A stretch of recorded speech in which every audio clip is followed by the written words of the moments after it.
Hello everyone. On our channel, we are continuing our deep dive into the Bible.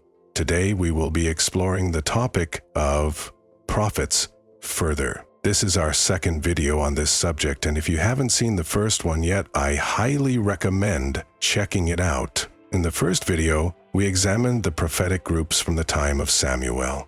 And in this one, we'll look at the prophetic communities from the eras of Elijah and Elisha. Although these groups share similarities, they also have distinct characteristics. It's possible that prophetic schools continued through time, though by the period of Elijah and Elisha, these schools had evolved into a different outward form. However, without historical records, it's difficult to trace the precise development of these schools over time. Detailing the history of prophetic schools is a complex task, and perhaps not very rewarding, as there is little solid evidence. The Bible does, however, provide insights into the structure and organization of these schools, though not enough to form a clear picture of their workings or appearance. In the first book of Samuel, the concept of the prophetic assemblies is difficult to define. Some understanding can be derived from analyzing the terms used in the text. The writer of Samuel uses two key terms, Hebel Nebiim, 1 Samuel 10:05-10, and Lahaka Hanabiim, 1 Samuel 19:20. The term Hebel refers not just to a group, but to a tightly bound community.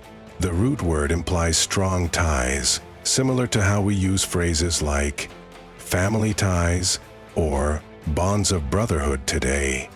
For example, in Zechariah 11:14, bonds symbolize brotherhood. I broke my second staff, called bonds, to break the brotherhood between Judah and Israel. The word Hebel can also mean a measured area of land, as seen in Deuteronomy 3:04, or inheritance, Deuteronomy 32:39, signifying something set apart. The prophetic groups, like the people of Israel, were separated from the rest of the community, forming a distinct, chosen group. The second term, Lahaka, is less linguistically significant, but it denotes an assembly or group gathered for a purpose, as opposed to a random gathering. The term emphasizes organization, not just spontaneity, which aligns with the structured life these prophetic communities likely led. Furthermore, the term used for the location of the prophetic settlement near Ramah, Naoth, can be translated as communal living quarters, indicating that these were organized communities, not random gatherings of people in a state of ecstasy. All these terms point to the idea that these prophetic groups were structured communities with a specific way of life. In 1 Samuel 19:20, we see that Saul's messengers encountered a group of prophets under the leadership of Samuel, referred to as their chief, Nitzav. This term indicates someone who oversees an organized institution, much like the officials in Solomon's kingdom or those overseeing royal estates. 1 Kings 4:05-6. Samuel's leadership position shows that he played a central role in these communities. This is further supported by 1 Samuel 19:23-24, where Saul, under the influence of the Spirit of God, prophesied in Samuel's presence.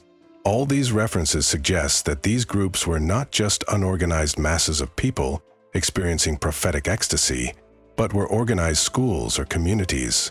These prophetic assemblies and the later groups of sons of prophets mentioned in 2 Kings can be seen as part of the same tradition, evolving over time into what we may call prophetic schools. Most scholars do not differentiate between prophetic assemblies and prophetic schools, treating them as similar entities. Likewise, scholars such as Kayal, Ehler, Maibaum, Kiel, and Hengstenberg commonly refer to them as prophetic schools, without making distinctions. Based on the linguistic analysis of the term Hebel, we have already established that prophetic groups live together, separate from the rest of society. The Bible supports this understanding. For example, when prophetic schools are first mentioned in the Bible, it describes a band of prophets coming down from the high place. 1 Samuel 10:5 and 11, verse 22. If we accept the theory that the prophets lived on this hill, this would be the earliest evidence of prophetic groups living in designated areas. Similarly, the location called Naioth, near Ramah, is believed to have been another prophetic settlement. The clearest indication of the communal life of these prophets is found in the story from 2 Kings, where they built a shared dwelling. The sons of the prophets tell Elisha, "The place where we live with you is too small for us. Let us go to the Jordan, and each of us will get a log and build a place to live there." Elisha agrees and even joins them in cutting trees by the Jordan, by 2 Kings 6:1 and 4, 2 Kings 3 verse 4. This passage, though preserved incidentally in a story focused on a miracle Elisha performed, shows that the prophets not only lived communally, but also shared in building their own housing. Denying the communal lifestyle of the prophetic groups, as some scholars like Prophetic do, is unwarranted based on the available evidence. It is important to note that the phrase used by the sons of the prophets literally translates to, "We sit before you," implying that they lived closely in the same space where they gathered around their teacher, Elisha. Thus, the building they proposed may have been intended for both living and meeting purposes. This communal living arrangement is further supported by the text stating that they sought to create a place to live. 2 Kings 6:02. This suggests that wherever they gathered, they also lived, possibly under one roof. Earlier biblical references also point to the collective lifestyle of the prophets. For instance, during Jezebel's persecution, Obadiah saved 100 prophets by hiding them in caves, 50 in each, and providing them with food and water. 1 Kings 18-04 through 13. It seems unlikely that these were merely random prophets who came together during times of persecution. Given the large number of prophets, 100, it is more reasonable to believe that they were part of an organized prophetic community. Additionally, Jezebel had likely already killed some of them, 2 Kings 19:14. Yet, a significant number still remained. If these were individual prophets, they likely would have hidden themselves during Jezebel's persecution. However, we see Obadiah acting on their behalf, suggesting that he was responsible for overseeing them. This leads to the possibility that the prophets of Yahweh mentioned in 1 Kings 18 were actually members of a prophetic school, with Obadiah as their leader. When the severe persecution from Jezebel began, it was Obadiah who took care of hiding his prophets in a safe place. The term prophets here does not contradict the idea that they belonged to a prophetic school. After all, members of Samuel's prophetic group are also called prophets. 1 Samuel 10:5-24. This passage also suggests that these prophets lived together. If they had been living separately in their own homes, they wouldn't have needed to hide together during persecution. Gathering in one place would not make sense if they were scattered across different residences, indicating that they likely had no private homes of their own. Furthermore, Obadiah specifies that he divided the prophets into 2 groups of 50 and hid them in caves. This detail hints at the possibility that the prophets originally lived communally, which is why their separation into 2 groups was noteworthy. There are other examples of prophets living in seclusion, as seen in the earlier descriptions of their communal dwellings. Occasionally, prophetic schools were located in cities such as Bethel, 2 Kings 2:03, and Jericho, 2 Kings 2:05. Even in urban settings, members of prophetic schools appear to have acted as a unified group. It's possible that they also lived together within these cities, as some of their dwellings were referred to as cenobitic communities, where a communal lifestyle was practiced. This shared way of living extended beyond just their residences. There is biblical evidence to suggest that prophetic schools may have also had communal meals. During a famine, Elisha instructed his servant to set a large pot and cook stew for the company of prophets. 2 Kings 4:38. On another occasion, someone from Baal Shalisha brought Elisha bread and grain. And Elisha said, "Give it to the people to eat." 2 Kings 4:42. However, these 2 instances of communal meals occur under special circumstances, so it would be premature to conclude that communal dining was a regular practice based solely on these examples. In fact, the unusual nature of these events may have been why they were noted at all. Nonetheless, it seems likely that, at least occasionally, there were shared meals in the communal residences of the prophetic schools. It's important to understand that living together in these prophetic communities was likely not obligatory. Some of the sons of the prophets had their own homes, especially those in leadership positions. For example, Samuel had a house in Ramah, where he would return after making his rounds through the cities of Israel. Elisha lived at different times in various locations, including Mount Carmel, as seen in 2 Kings 2:25 and 4:25, and Samaria, where he had his own house, 2 Kings 5:9 and 6:32. It appears that other members of prophetic schools also owned homes. For instance, when one of the wives of the sons of the prophets approached Elisha for help after her husband's death, he asked her, "What do you have in your house?" Cameron looks at the clock on the wall with his finger, makes sure with his finger that he notes the number. He looks at the map, makes sure it's correct. Cameron looks at the clock, then just 1. This indicates that her late husband, a member of the prophetic community, had a private residence. Given this, many scholars conclude that while some prophets lived communally, it was likely the unmarried or childless ones who did so. Meanwhile, married prophets, or those with families, would have lived in their own homes, only joining the prophetic group for specific periods of time or particular purposes. Samuel, for example, had his home in Ramah, but nearby was Naioth, where a prophetic community resided. 1 Samuel 19:19, 22-23. Other prophets might have similarly lived close to communal gathering places, allowing them to frequently visit and participate in the schools without difficulty.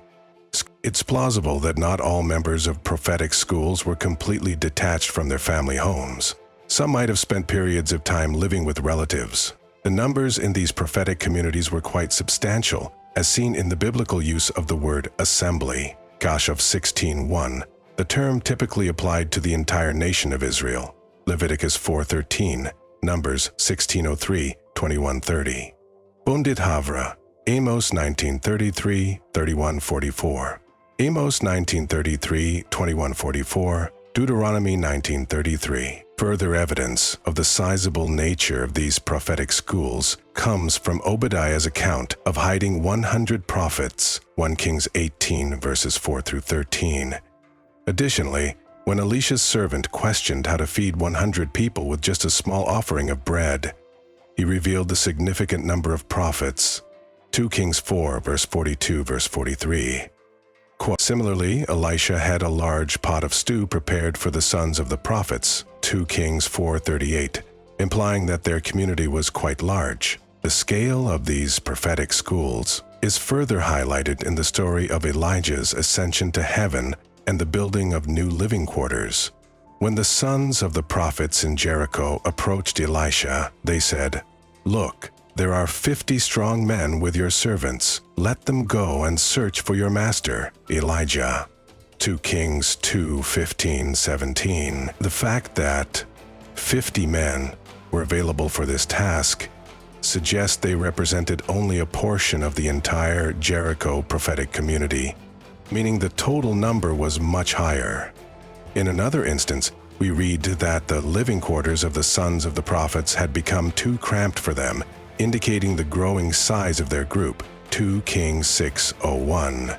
Their proposal to go to the Jordan, cut down beams and build a new place to live, 2 Kings 6:02, illustrates how their numbers had expanded to the point where larger accommodations were necessary. The ease with which they planned to build new living quarters suggests that the prophetic schools had grown into large and significant communities. This evidence points to the idea that prophetic schools were not small, exclusive circles of a few select individuals. Instead, they were substantial communities, sometimes spread across multiple locations throughout Israel's history.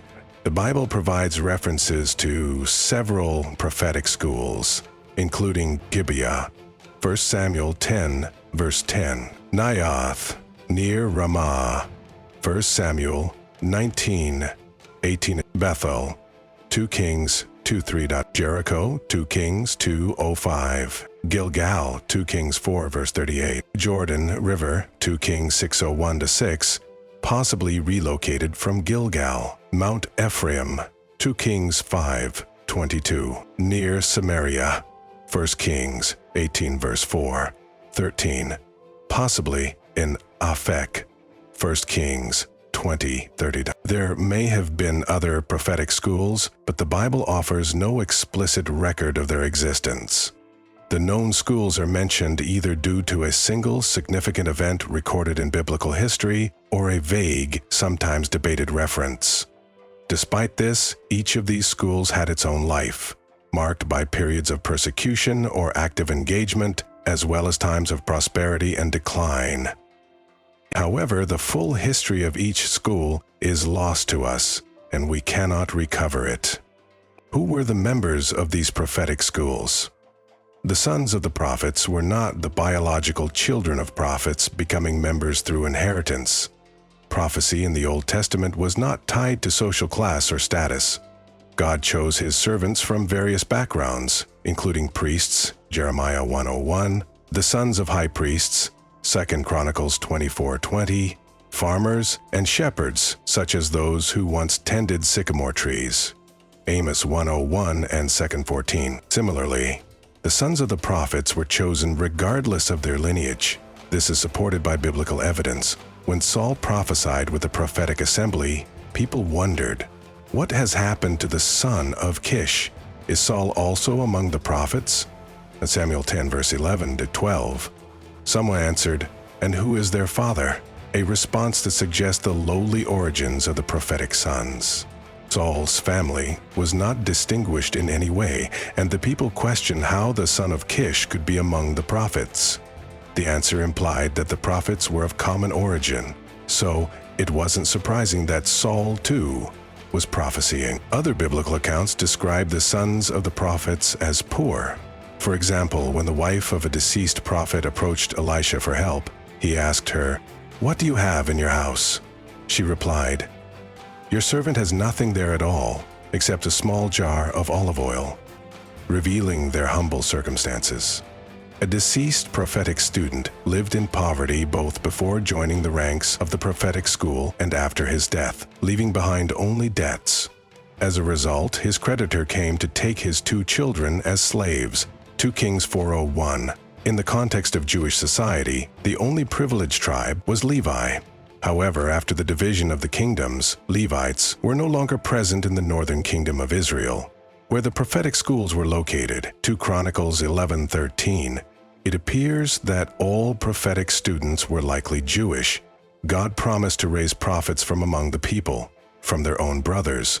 Deuteronomy 18:15-18. The evidence from biblical texts indicates that prophetic students could be either married or single. Celibacy was not a requirement for membership in these schools. Jerome, in his letter to Eustochium on virginity, noted that many of the sons of the prophets were virgins, though this does not suggest that all were celibate. Regarding age, there was no specific age requirement for being a son of the prophets. The term does not denote age, but rather a different kind of association. Prophetic schools included both mature individuals and younger members. For example, the prophetic students in Jericho included up to 50 strong men, 2 Kings 2:16, suggesting a significant number of mature members. Conversely, Gehazi referred to 2 young men from the sons of the prophets, high from Mount Ephraim, 2 Kings 5:22, indicating that the group also included younger members. Some scholars suggest that prophetic students might have worn distinctive attire, similar to a uniform. The Bible does describe prophets wearing specific garments, 1 Samuel 15:27, 1 Kings 19:13, 2 Kings 1:8, Zechariah 13:04. Elijah, when choosing Elisha as his successor, threw his mantle over him, which might symbolize a distinctive prophetic garment, 1 Kings 19:19.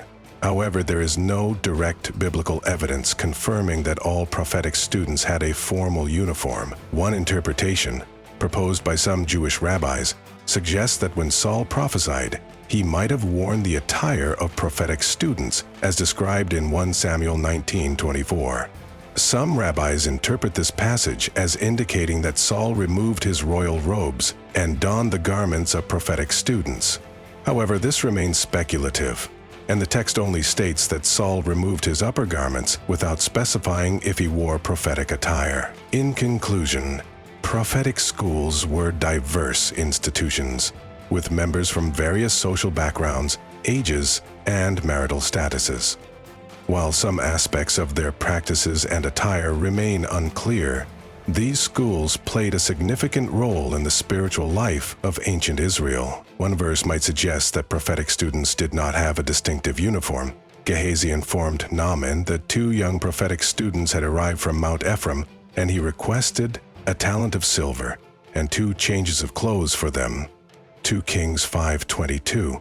It seems unlikely that Naaman would have provided special garments if such a uniform existed. Therefore, Gehazi probably requested ordinary clothing. This could imply that prophetic students did not wear distinctive attire, setting them apart from others. The Bible provides some information about the resources of prophetic students. For instance, a man from Baal Shalisha brought an offering of 20 barley loaves and fresh grain in the husk to the prophet Elisha. 2 Kings 4:42. This offering, which belonged by Mosaic law to the Levitical priesthood, suggests that some followers of the Mosaic law might have replaced priests with prophets after the division of the kingdoms. During this period, the priests and Levites who were dispersed across Israel gathered to Rehoboam in Judah and Jerusalem, because Jeroboam had removed them from their priestly duties and appointed his own priests. Chapter Chronicles 11:13, 15 through 15. Thus, the prophet might have received offerings that were once meant for priests. The priests were not meant to go priesting. Prophets were indeed accustomed to receiving such gifts. For instance, Jeroboam instructed his wife to bring 10 loaves of bread, cakes, and a jar of honey to the prophet Ahijah. 1 Kings 14:03. Respectful members of the public supported the material needs of prophets. A wealthy woman from Shunem, recognizing Elisha as a holy man, provided him with a meal whenever he passed by, and even built him a small room with a bed, a table, a chair, and a lamp. 2 Kings 4:8-10. These offerings were not a permanent or fixed source of support, as all such contributions were voluntary. Given the number of prophetic students and the limited biblical references to offerings, it is likely that they also had to provide for themselves. They might have continued their previous occupations to support themselves. However, their material needs were minimal, and their lifestyle was one of asceticism and hardship. For example, prophetic students were involved in building a new facility on the Jordan River, and even the great prophet Elisha, known for his resilience and strength, worked alongside them, cutting down trees. Kings 6:01, chapter 4. One student even had to borrow an axe, highlighting their extreme poverty. In another account, a prophetic student gathered wild fruits from the field to add to a pot of stew, which nearly poisoned them. 2 Kings 4:38-44. Elisha also provided 20 barley loaves and fresh grain to feed 100 prophetic students, leaving his servant puzzled about how such a small amount could suffice. 2 Kings 4:42-43. The asceti nature of their lives was further reflected in their living conditions. Prophetic communities often resided in remote areas, such as deserts or mountains, emphasizing their ascetic way of life. This lifestyle mirrored the spirit of Old Testament prophecy, where prophets were seen as severe ascetics. For example, Elijah was described as wearing hairy clothing and a leather belt, 2 Kings 1:8, and prophets were known for fasting, as demonstrated by Daniel and his companions, Daniel 10:02-3. Based on the examination of the biblical text and related historical context, several conclusions can be drawn about the prophetic students. Firstly, there is no clear evidence that these students wore distinctive clothing or uniforms. The biblical references suggest that their attire was likely similar to that of ordinary people, as indicated by instances where regular clothing was requested instead of special robes. Secondly, The material needs of prophetic students were met through voluntary contributions and donations from their supporters. However, this support was neither consistent nor reliable across all prophetic schools, suggesting that these students had to find additional means to sustain themselves. Moreover, the lifestyle of prophetic students was characterized by austerity and deprivation. They often engaged in manual labor and endured significant hardships, reflecting the ascetic nature of Old Testament prophetic traditions.